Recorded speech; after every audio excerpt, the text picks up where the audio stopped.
오늘은 호흡이 있는 자마다, 호흡이 있는 자마다 이 제목으로 하나님 말씀 전하겠습니다.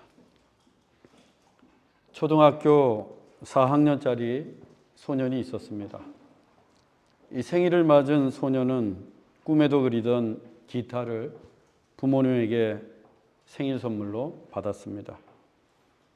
아직 어려서인지 작은 손가락을 가지고 기타를 치기가 쉽지는 않았습니다. 그러나 꾸준히 연습한 결과 그는 중학생이 되어서는 제법 쓸만한 연주 실력을 갖추게 되었습니다. 소년은 어디를 가든지 한쪽 어깨에는 책가방을, 그리고 다른 쪽 어깨에는 커다란 기타 가방을 메고 다녔습니다. 학교에서 소풍이라도 가게 되면 그날은 소년에게 최고의 날이 되었습니다. 그가 자신의 주위를 빙 둘러선 친구들 앞에서 최신 가요와 팝송을 연주하며 큰 소리로 노래를 부를 때면 스타가 따로 없었습니다. 중학교 3학년이 되어서 친구들과 락밴드를 만들어 세계적인 기타리스트, 최고의 락밴드가 되는 꿈을 키웠습니다. 이를 위해 소년은 정말 열심히 기타 연습을 했습니다. 손가락에 물집이 생기고 퉁퉁 붓고 심할 경우에는 피가 날 때도 있었지만 연습을 쉬지 않았습니다. 길을 걸을 때에도, 밥을 먹을 때에도, 친구들과 이야기할 때에도 그의 손가락은 기타를 연주하듯 끊임없이 움직였습니다. 마침내 고등학교 1학년이 되어서는 인근 지역 전체 고등학생 가운데 가장 유명한 기타리스트가 되었습니다. 학교 축제 때가 되면 어김없이 초청을 받아 이 학교, 저 학교를 다니며 연주를 했습니다. 또 군부대, 병원, 양로원, 고아원 등을 다니며 위문 공연도 하곤 했습니다. 학교 동료들에게는 선망의 대상이 되었고 기타를 배우겠다는 친구들도 줄을 이었습니다. 소년이 추구하던 음악은 헤비메탈, 하드락으로 폭발적인 사운드와 화려한 기타 연주가 주를 이루는 음악이었습니다. 소년은 그 음악에 푹 빠져서 고등학교 1학년을 보냈습니다. 고등학교 2학년 때였습니다. 그날도 소년은 지하 연습실에서 헤비메탈을 연주하느라 여념이 없었습니다.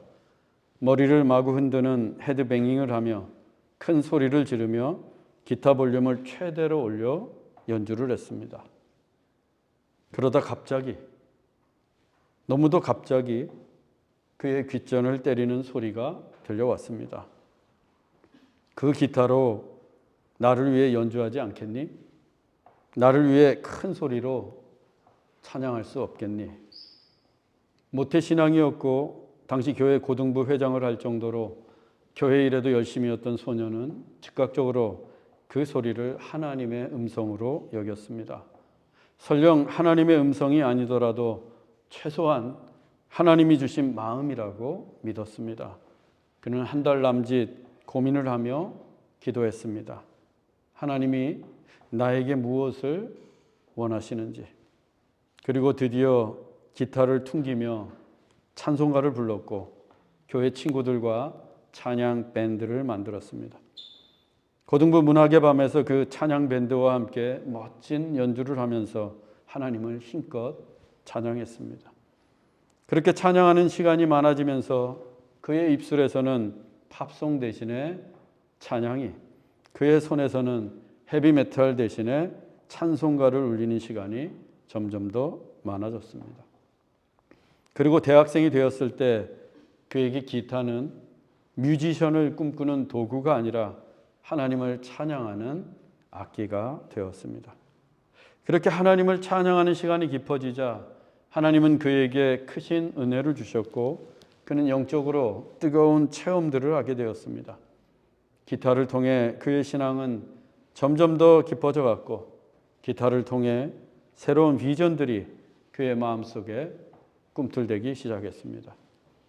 그는 최고의 기타리스트가 되기보다는 참된 예배자가 되길 원했고 위대한 기타리스트가 되기보다는 사역의 길을 가기 원했습니다. 그 옛날 초등학교 4학년이 이런 일들을 상상이나 할 수 있었겠습니까? 초등학교 4학년짜리가 내가 이제 기타를 선물로 받았으니 하나님을 찬양하는 거룩한 예배자, 참된 사역의 길을 가겠다라고 마음먹을 수가 있었겠습니까? 그때는 아무도 몰랐습니다. 그의 부모도 그 자신도 기타 한 대로 자신의 인생이 바뀌게 될 줄은 전혀 몰랐습니다.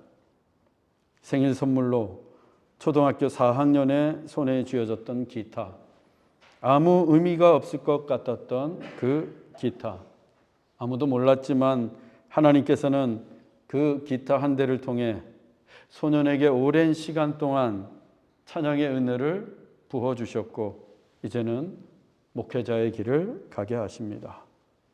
이 소년이 누구일까요? 여러분의 상상에 맡기겠습니다. 여기에서 중요한 대목은 아주 오래전에 생일 선물로 주어진 기타 한 대가 하나님의 사건이 되었다는 것입니다. 기타 한 대가 한 사람의 인생을 완전히 바꾸어 놓는 하나님의 사건이 되었습니다. 무엇이 이것을 가능케 했을까요? 무엇이? 찬양입니다. 찬양이 인생을 바꾸고 찬양이 우리의 삶에서 일어나는 일들을 하나님의 사건으로 바꾸어 줍니다. 하나님은 찬양하는 사람을 통해 일하시고 찬양하는 사람을 축복하십니다. 그래서 시편 기자는 이렇게 썼습니다. 본문 6절입니다. 호흡이 있는 자마다 여호와를 찬양할지어다. 찬양하는 사람은 따로 정해져 있는 것이 아닙니다. 성가대원이나 찬양팀만 찬양을 하거나 혹은 어른들만 찬양을 하는 게 아닙니다. 목사나 사역자만 찬양하는 것도 아닙니다. 호흡이 있는 자마다 하나님을 찬양해야 합니다. 찬양하는 시간에 입을 꾹 다물고 침묵하는 것, 그건 결코 쿨한 게 아닙니다. 나는 성격이 내성적이어서, 나는 MBTI가 극단적인 I이기 때문에 쑥스럽고 창피해서 찬양하지 않는다면 그것도 하나님이 원하시는 일은 아닙니다. 또 나이가 들어서 점점 빼느라 음악이 내 스타일이 아니라서 찬양하지 않는 것도 참다운 예배자의 모습은 아닙니다. 호흡이 있는 자는 살아있는 자를 가리킵니다. 성별, 계층, 인종, 민족과 상관없이 살아있고 숨쉬고 있는 모든 사람을 가리킵니다. 여러분들이 지금 호흡하고 있다면 하나님을 찬양해야 합니다. 거기에는 누구도 예외가 없습니다. 왜? 그것이 하나님이 사람을 지으신 purpose, 목적이기 때문입니다. 이사야 43장 21절 말씀입니다. 이 백성은 내가 나를 위하여 지었나니 나를 찬송하게 하려 함이니라. 이 백성은 내가 나를 위하여 지었나니. 하나님은 하나님을 위하여 사람을 지으셨습니다. 나는 물론이고 내 남편, 내 아내, 내 자식들까지도 하나님을 위하여 태어나게 하신 것입니다. 그리고 우리를 태어나게 하신 목적은 나를 찬송하게 하려 함이니라. 하나님을 찬송하는 것입니다. 꽃은 아름답게 피는 것이 꽃의 존재 목적이고 별은 밤하늘을 빛나게 하는 것이 존재 목적입니다. 또 자동차는 도로 위를 달리는 것이 존재 목적입니다. 우리 사람은 하나님을 찬송하는 것이 존재 목적입니다. 따라서 호흡이 있는 자는 하나님을 찬양하는 것이 마땅합니다. 찬양은 선택이 아니라 의무입니다. 찬양은 하고 싶으면 하고 하기 싫으면 안 해도 그만인 게 아니라는 거예요. 오늘 하루만 산다고 해도 우리는 하나님을 찬양해야 합니다. 찬양이 우리가 살아가는 이유요, 목적이기 때문입니다. 천하만국 공통어가 있습니다. 전 세계 어느 나라에서도 번역을 하지 않고 그대로 사용하는 단어가 있습니다. 바로 할렐루야입니다. 할렐루야는 한국어도 할렐루야, 영어도 할렐루야, 독일어도 할렐루야, 스페인어도 할렐루야입니다. 간혹 할렐루야를 알렐루야라고 하는데 이는 단지 발음상의 차이이거나 사소한 알파벳의 차이일 뿐입니다. 그러면 이 할렐루야의 뜻은 무엇일까? 너희는 하나님을 찬양하라입니다.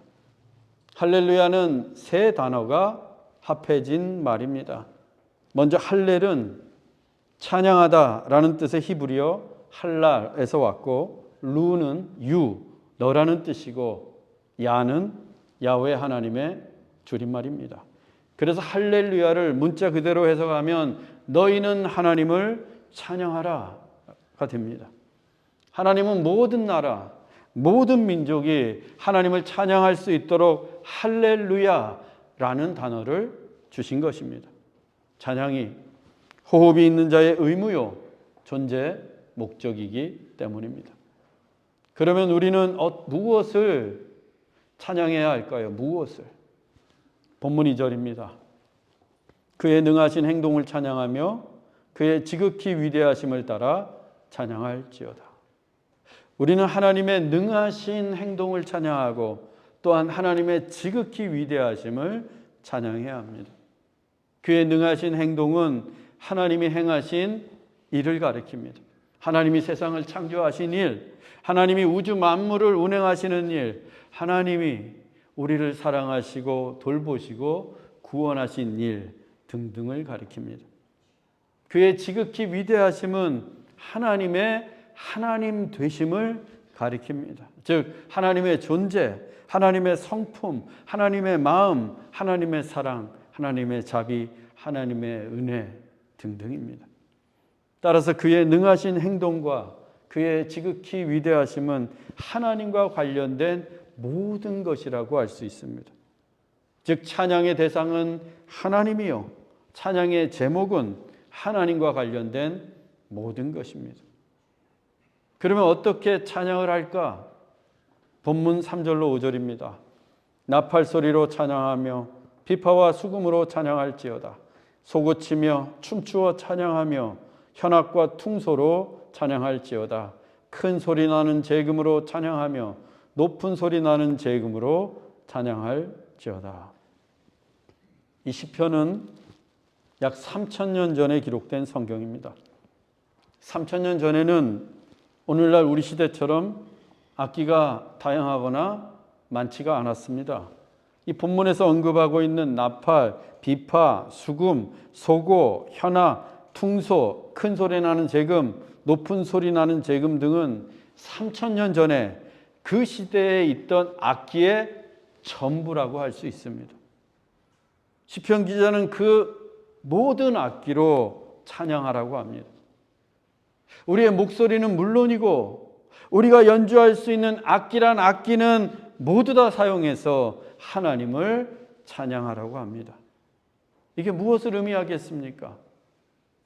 사람의 존재 목적이 하나님을 찬양하는 것이고 동시에 악기의 존재 목적도 하나님을 찬양하는 것이란 뜻입니다. 또 뭐가 있습니까? 춤추어 찬양하며, 춤추는 목적도 하나님을 찬양하는 것입니다.